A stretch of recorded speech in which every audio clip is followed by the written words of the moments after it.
Esse corte é um oferecimento do Gazeta do Povo, o único jornal que apoia de verdade liberdade de expressão.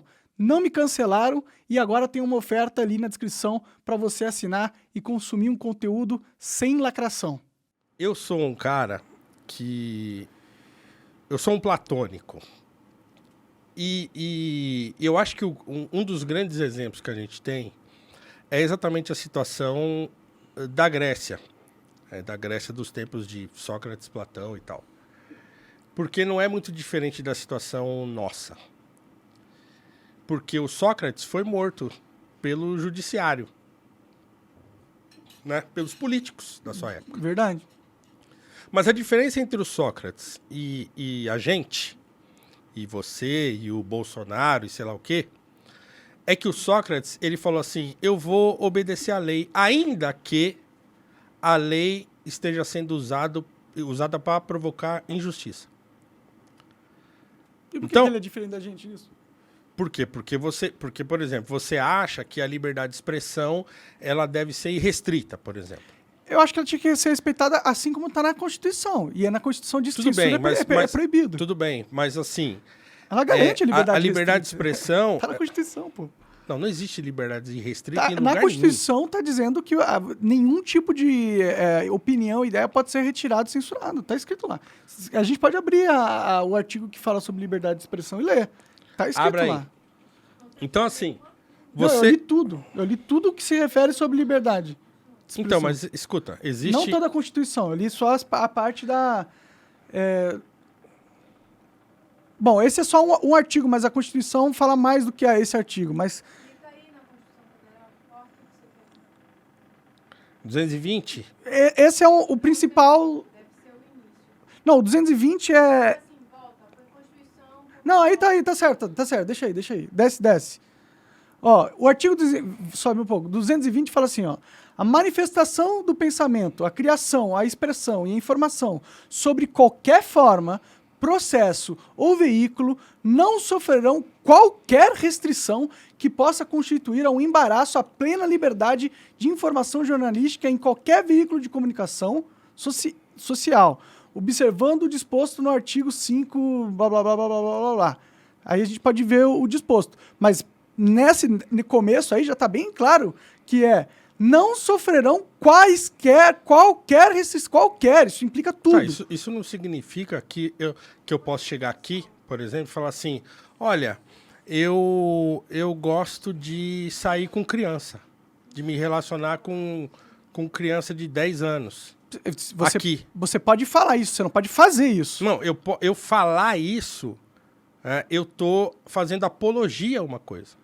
Então, mas a lei de apologia é uma lei que não é constitucional, entendeu? Ela não é da Constituição. A Constituição é a lei suprema, é o que vale de verdade. Ali, o que acontece é que o Supremo está fazendo uma interpretação à moda caralha da Constituição para validar a censura. Mas a Constituição não permite, está escrito ali, a gente leu. Não permite quaisquer restrição. E tá rolando. Então, tipo... Claro que eu sou um gordinho tetudo, eu não sou um ministro do Supremo, e aí eu tô querendo falar pro ministro do Supremo como a Constituição deve ser interpretada. Mas eu tenho a minha lógica. Mas eu tenho a minha lógica também. E você também viu que tá escrito na Constituição. Mais do que isso.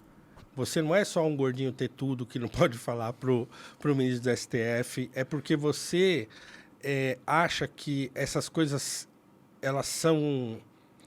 decididas apenas tecnicamente. Por que eu estou dizendo isso? Que deveriam, né?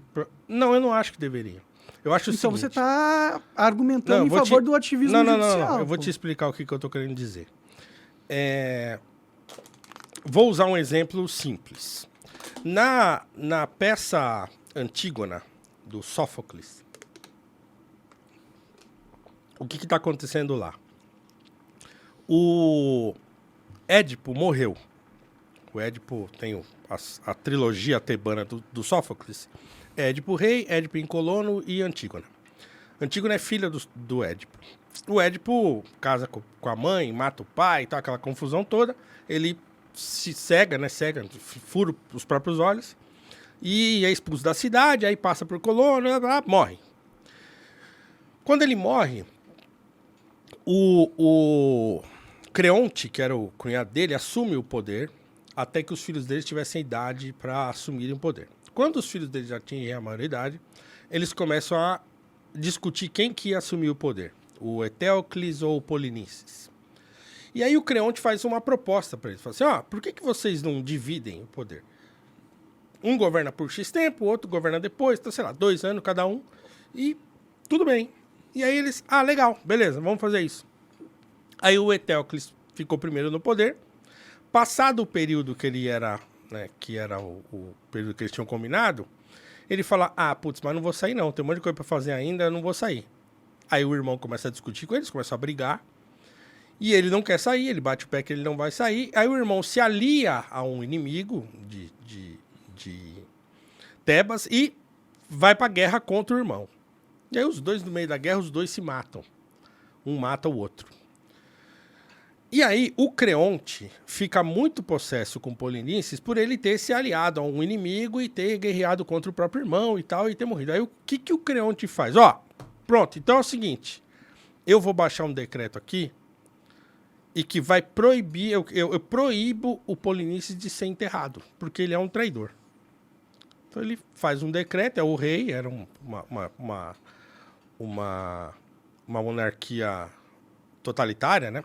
Então ele fala, o rei manda. Então ele baixou um decreto lá e falou, pronto, o Polinices não pode ser enterrado. O que a Antígona faz, então? E aí entra na peça Antígona. O que ela faz? Começa a peça assim. Ela falando, caramba, o meu irmão não vai ser enterrado, mas na crença lá dos gregos da época e daquela região, se você não enterrasse o morto, o espírito dele ficaria vagando, coisa e tal. Ela fica desesperada com a possibilidade do irmão dela ficar vagando, sofrendo por aí. Ela fala, isso não pode acontecer. O que ela faz? Ela vai lá no palácio, entra lá escondido e rouba o corpo do irmão e vai enterrá-lo, escondido. Ela é pega. Ela é pega pelos guardas, ela é presa. Chega lá, o rei fala, peraí, né? O que você está fazendo? Eu não baixei um decreto, eu não falei, não é lei que você não poderia fazer isso? Qual que é a resposta dela para ele? Eu sei que é lei. Só que antes dessa sua lei escrita aí, existe outra lei que não foi inventada por você, que não foi inventada por mim, que não foi inventada por ninguém, ser humano. Uhum. Essa é uma lei que existe... Divina. É uma lei divina. Então, eu prefiro desobedecer a sua lei e obedecer a lei divina e pagar pelo que eu tenho que pagar do que obedecer a sua lei e desobedecer a lei divina. Então, aí ela é morta por isso. Entendi. Certo? Esse é um ponto. O exemplo que eu estava dando do Sócrates é mais ou menos a mesma coisa. Mas eu não entendi o que isso tem a ver com... Calma. O exemplo do Sócrates é mais ou menos o mesmo. Então ele fala o seguinte, olha, eu tô preso, os caras tentam fazer ele fugir, ele recebe uma visita, tem um diálogo do Platão chamado Criton, em que ele recebe a visita de um dos discípulos, eles falam, Sócrates, é o seguinte, foge. Foge, porque é o seguinte, você é inocente. Uhum. Eles te prenderam, eles vão matar você aqui. Mas você é inocente, a gente já tem contato lá na outra cidade, a gente pega você, bota você no barco de madrugada e você vai embora. Uhum. Ele fala, eu não vou. Eu não vou, sabe por quê? Porque eu sei que as leis, elas têm um valor que estão acima daquilo que eu posso controlar. Então, assim, se as leis estão sendo usadas como um instrumento de injustiça, eu vou sofrer essa injustiça. Bom, mas eu não vou desobedecer às leis. Não tem... E aí ele calma. Não temos escolha. É que você já contou essa história 2 vezes pra mim no podcast. Você já tá ansioso. Mas quem tá assistindo a gente pode não ter ouvido. Mas você tá conversando comigo, não O fato é que Platão, essas histórias todas vão permear a cultura, a cultura do Ocidente, e vão, inclusive, dar diretrizes para a Constituição do Direito. Então, há leis que não são escritas.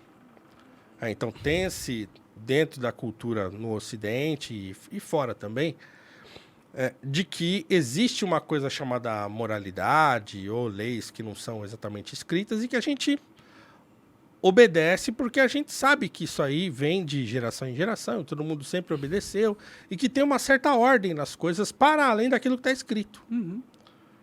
Então, até o momento, é isso. Né? Então, assim, tem um dispositivo lá na Constituição que diz que eu posso falar tudo o que eu quiser.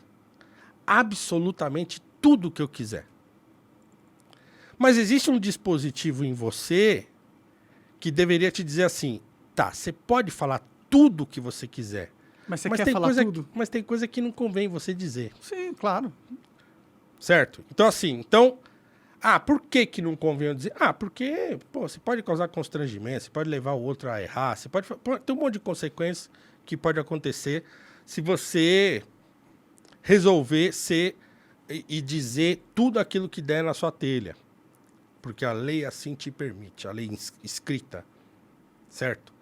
Então, aí a gente entra no impasse. Então, e aí a gente entra naquele assunto que a gente conversou lá no Petri. Né? Tem um problema acontecendo atualmente, o judiciário está excedendo no seu poder e está censurando as pessoas. Sim, tem. Tem um problema. É grave? É grave. Né? Mas, de novo, esse não é o começo do problema.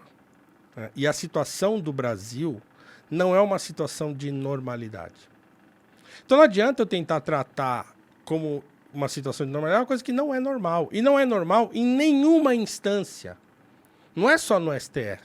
Por isso que eu estou insistindo que tem muita gente culpada nesse troço todo. Tudo bem, eu entendo os seus pontos, cara. E, claro, tem um começo, tem toda uma história do porquê a gente chegou no patamar que a gente chegou. É que, pra mim, agora é mais importante a gente resolver esse problema. Sim, é mais importante.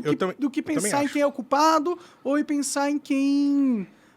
como começou. Agora a gente tem uma puta crise institucional nas nossas mãos e tá correndo o risco da democracia. Na minha visão, a democracia já acabou. Tudo bem. Na minha visão, já acabou. A gente não vive numa democracia mais, assim. Seria mentira eu falar que o Brasil é uma democracia. Porque numa democracia, você tem direito de contestar o processo democrático em si. Uma democracia que você não tem esse direito, não é uma democracia. É igual a Rússia, que foi lá, implementou o plebiscito nas regiões ucranianas, e você ou votava sim, ou você levava um tiro.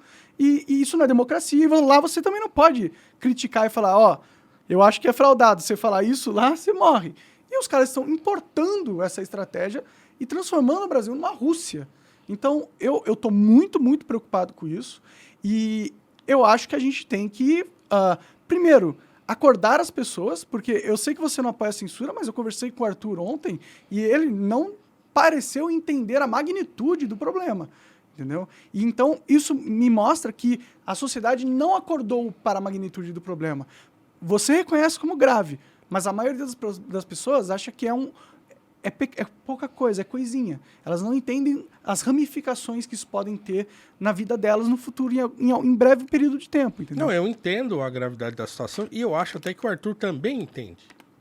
Eu acho que ele também entende. E aí é o seguinte, aí a pergunta é a seguinte, tá bom, beleza. Como é que resolve isso? Então, em teoria era o Senado que era para fazer. Entendeu? Mas se a gente não consegue nem convencer a população de se irritar com isso, de se indignar com isso, como que a gente vai, como que eu vou convencer os senadores a fazer alguma coisa disso? Você acha que é o Senado que vai resolver esse troço? Olha os caras que estão lá. Institucionalmente falando, né? Obviamente que eu não acho que é uma probabilidade que isso aconteça. Mas se a gente seguir o caminho lógico de qual seria a solução institucional para o problema, seria o Senado impeachment os ministros. Numa situação de normalidade, esse seria o caminho. Então, vamos trazer para a normalidade, né? Bom, agora a gente... Aí eu concordo. Mas meu objetivo é trazer esse. para a normalidade? Aí tá bom, tudo bem. Então, o que é trazer para a normalidade? Colocar um freio no STF. No meu momento é esse. Pô, Monark. O Bolsonaro já perdeu. Se esse era um problema, a gente já resolveu ele. Tá, mas assim, por que você acha que o problema que está acontecendo no país hoje, se a gente impeachment os ministros do STF, colocar outros... Quantos caras são? São 12. 12. E botar outros 12 lá, você acha que o problema vai resolver? Eu acho que eles... Você tem essa ilusão mesmo? Eu acho que quando você vê o teu amigo perdendo o cargo vitalício que ele tem porque ele excedeu, você vai ficar com mais na mão de fazer merda e perceber que a sociedade é quem manda. Eu acho que deixar Lula eles... foi solto e foi eleito. Por eles! E por que você acha que Aí outros você entende 12... por que eu entendo que a galera tá puta lá nos quartéis. Você entende por que ela Não, tá cara, puta. mas aí... Então A gente tá numa ditadura. Mas o Se a gente tá problema numa é que ditadura, você acha os caras que tão se pensando em trocar medidas aqueles extremas. caras lá, resolve. E não resolve, velho, porque o problema não é esse. Então qual que é o problema? Como que a gente resolve? Então, o problema é muito mais grave, é muito mais profundo do que o STF é a ponta do iceberg. O Bolsonaro é a ponta do iceberg. E quem Os que é o caras- iceberg? Não, o iceberg é o país. O iceberg é o... Não, somos o país nós. é o Titanic, cara. É. Pois é, verdade. Você acaba de assistir um corte do Monarch Talks. Agradeço demais, mas se você quiser ver o vídeo na íntegra e acompanhar ao vivo todas as transmissões, você tem que ir lá no rumble.com/monarch para não perder nada. Segue a gente lá.